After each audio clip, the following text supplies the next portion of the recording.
Hello, potential customer. Fala, galerinha do YouTube, aqui trazendo mais um vídeo com hoje. Olha, vocês vão pesquisar skin do Minecraft.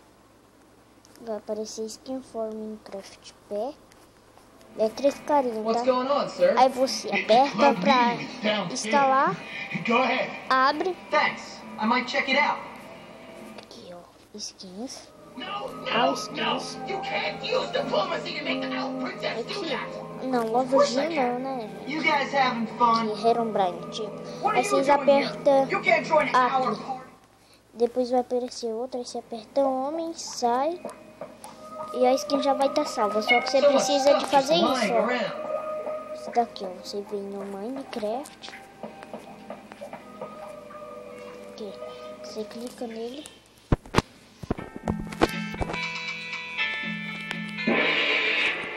Aí aperta sabe as opções. Aí vai ter 4 caras. Aí você aperta.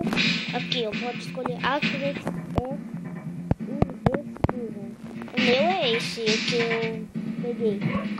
Mas vocês faz isso mesmo. E falou, galera. O vídeo vai encerrando por aqui. E dê um like, por favor. Tá bom? Pronto.